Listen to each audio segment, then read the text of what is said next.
دل کی گہرائیوں سے رمضان مبارک کا پہلا روزہ اور پہلا جمعہ بہت مبارک ہو۔ مولا اس ماہ مقدسہ کو ہمارے لیے اور آپ کے لیے باعث رحمت بنائے اور خوب عقیدت و محبت کے ساتھ عبادت و ریاضت کرنے کی توفیق عطا فرمائے۔ رمضان شریف کے مبارک و بابرکت مہینے میں ہر سنی صحیح عقیدہ جسے واقعی اپنے دین سے محبت ہوتی ہے، اللہ اور اس کے پیارے حبیب صلی اللہ علیہ وسلم سے محبت ہوتی ہے،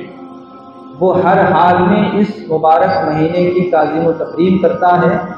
نمازوں کی پابندی کرتا ہے، قرآن کی تلاوت کرتا ہے اور مکمل طریقے سے روزے کا اہتمام کرتا ہے۔ صرف نام کے مسلمان ہو جانا یہ کمال نہیں ہے، صرف مسلمانوں کی بستی میں رہنا اور مسلمانوں جیسا چولا پہن لینا یہ کمال نہیں ہے، بلکہ سچا دینی مذہبی سنی مسلمان وہی ہے جو اپنے پروردگار کے بتائے ہوئے راستے پر چلنے کی کوشش کرتا ہے۔ اس ماہ مقدسہ کی برکتیں، عظمتیں، رفعتیں، شان، فضیلت کس قدر رفع و اعلیٰ ہے کہ اللہ کے پیارے حبیب صلی اللہ علیہ وسلم نے ارشاد فرمایا کہ شعبان میرا مہینہ ہے اور رمضان اللہ کا مہینہ ہے۔ ہر مہینہ اللہ کا ہے، دنیا کی ہر شے اللہ کی ہے، دنیا کا ہر حصہ اللہ کا ہے، زمین و آسمان پوری کائنات کا مالک اللہ ہے، لیکن کچھ تو اس مہینے کی خاصیت ہوگی کہ جس ماہ کو اللہ کا مہینہ بتایا گیا ہے اس ماہ کی فضیلت، برکت اور رفعت و شان کتنی عرفہ والا ہے۔ تو اس ماہ کو خالی نہ جانے دیں، اس ماہ میں زیادہ سے زیادہ ہمیں خلوص و محبت کے ساتھ نمازوں کی پابندی کرنا ہے اور خصوصی طور پر روزے رکھنا ہے۔ بارہا میں نے اس بات کو عرض کیا ہے کہ کاروبار تو آپ بارہ ماس کرتے ہیں، دن ہو، رات ہو، بارش ہو، ٹھنڈ کا موسم ہو، گرمی کا موسم ہو، انسان اپنی زندگی کی بھاگ دوڑ میں لگا ہوا ہے،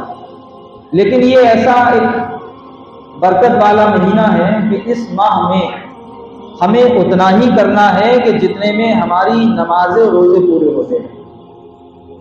کام کریں، منع نہیں کیا ہے، لیکن کام کی وجہ سے روزے چھوڑ دینا، کام کی وجہ سے نماز نہ پڑھنا، یہ بتاؤ آخر یہ مہینہ بار بار تو آنے والا نہیں ہے، یہ سال پورا ہمارے لیے برکت والا ہے، لیکن اس مہینے کی جو شان ہے وہ تمام مہینوں میں افضل والا ہے۔ اس مہینے میں ہمیں تمام چیزوں کو ایک طرف رکھنا ہے اور صرف اللہ کے بتائے ہوئے راستے پہ چلنا ہے۔ صرف کام کے لیے روزہ چھوڑ دینا، صرف کام کے لیے نمازیں نہ پڑھنا، کچھ تو احساس ہونا چاہیے کہ اللہ کا یہ مقدس بابرکت مہینہ ہے کہ جس مہینے میں انسان اگر رخصت ہو جائے تو اللہ قبر کے اوپر سے عذاب قبر کو ہٹا لیتا ہے، مردوں کو سکون حاصل ہو جاتا ہے۔ تو جس ماہ کی اتنی برکتیں ہوں اس ماہ میں عبادت کرنے کا مقام اور منصب اور پھر فضیلتیں کتنی ہوں۔ اس ماہ میں یعنی رمضان شریف میں اگر آپ نفل نماز پڑھیں گے تو آپ کو فرض نماز کا ثواب ملے گا، اور آپ فرض نماز پڑھیں گے تو 70 درجے آپ کو فرض کا ثواب ملے گا۔ کتنی شان ہے اس مہینے کی۔ اگر آپ کسی کو افطار کراتے ہیں، چاہے کھجور ہی سے افطار کیوں نہ کرائیں، تو جتنا ثواب افطار کرانے والے کو ملے گا اتنا ہی ثواب جو ہے افطار کرنے والے کو ملے گا۔ چاروں طرف سے اللہ کی رحمتیں نازل ہو رہی ہیں، اللہ کی برکتیں نازل ہو رہی ہیں، لیکن اس کے باوجود بھی لوگ آج بھی اسی کنڈیشن میں ہیں جو کل کنڈیشن میں۔ کتنے لوگ ہیں جو آج روزے کی حالت میں نہیں ہیں، کتنے لوگ ہیں جنہوں نے آج فجر کی نماز نہیں پڑھی ہے۔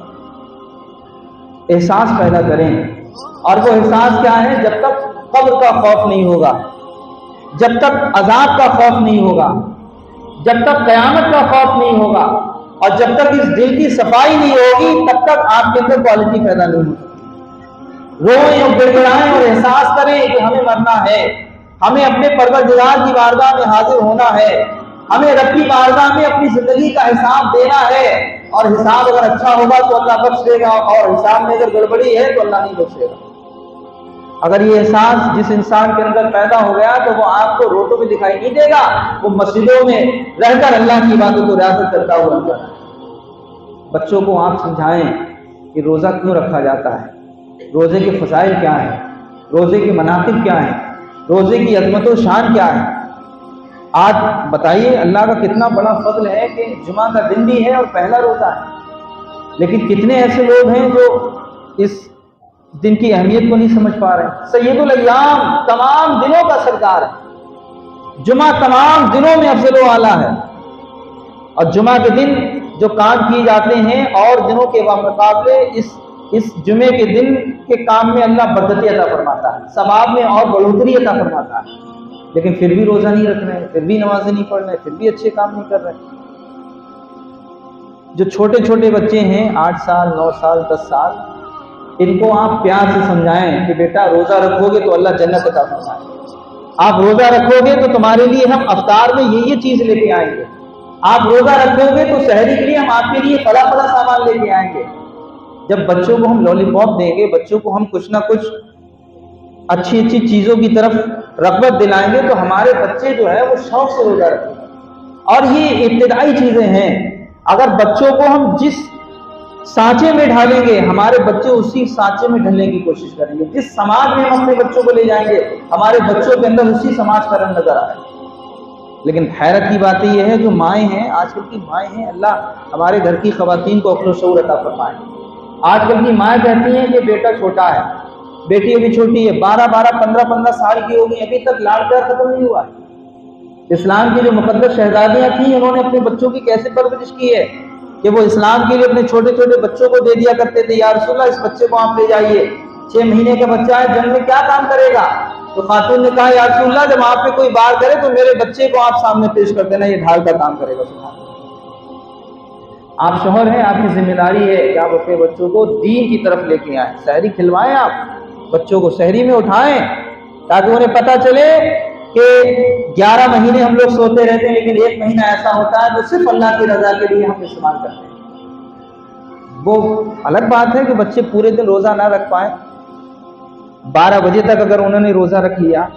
12 بجے تک انہوں نے کچھ نہیں کھایا اور آپ نے دیکھا کہ اس بچے کی کنڈیشن خراب ہو رہی ہے، اس کو بھوک کی شدت ہے، تو سمجھائیں کہ بیٹا ابھی آپ چھوٹے ہو، آپ نے 12 بجے تک روزہ رکھا، اللہ 12 بجے تک کے روزے کا آپ کو ثواب عطا فرمائے۔ ڈیل کریں، آپ ماں باپ آپ ہیں تو ڈیل آپ کریں گے نا۔ بچیاں جوان ہو گئیں لیکن روزہ نہیں رکھتی، 50 بہانے کیے جاتے ہیں۔ یہ مذہبی نکھار اور مذہبی جو ایک سسٹم ہمارے گھروں میں نہیں ہے، اس کی وجہ یہ ہے کہ ہم نے دین کی طرف اپنے بچوں کی طرف مائل نہیں کیا ہے۔ یقین جانیں کہ جن کے والدین مذہبی ہوتے ہیں، دیندار ہوتے ہیں، ان کے بچے الحمدللہ مذہبی اور دیندار ہوتے ہیں۔ شروع سے ہی آپ مذہبی رنگ میں اپنے بچوں کو ڈالیے، پھر آپ دیکھیے کہ اللہ آپ کے بچوں کی تعلیم اور تربیت پر کتنا فضل عطا فرمائے۔ درود شریف پڑھ لیجیے، اللہم صلی علی سیدنا و مولانا محمد وبارک وسلم، صلاۃ و سلام علیک یا رسول اللہ صلی اللہ تعالی علیہ وسلم۔ فجر کی نماز میں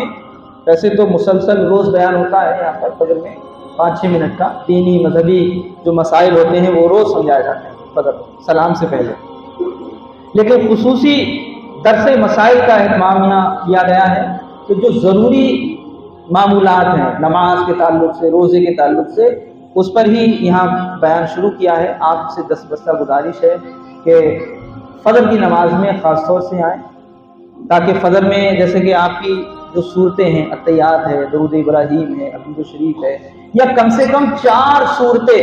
آپ یاد کر لیں تو یہ سمجھیں کہ آپ کی نماز پوری مکمل ادا، یعنی آپ ادا کر سکتے ہیں۔ تو فجر میں خود بھی آئیے، اپنے بچوں کو لے کے آئیے، تاکہ جو فجر میں مسائل بتائے جاتے ہیں، فجر میں جو دعائیں یاد کرائی جاتی ہیں اور جو مسائل ہیں روزے کے، اس پر جو بات کی جاتی ہے، تو کہیں نہ کہیں ہمارے اندر دینی مذہبی جذبہ پیدا ہوگا، اور جو ہماری نمازوں میں کمیاں ہیں، جو ہماری صورتوں میں کمیاں ہیں، انشاءاللہ تعالی ہماری صورتیں بھی اچھی ہو جائیں گی، اور ہمارے نماز پڑھنے کا جو طریقہ ہے وہ بھی انشاءاللہ تعالی اچھا ہوگا۔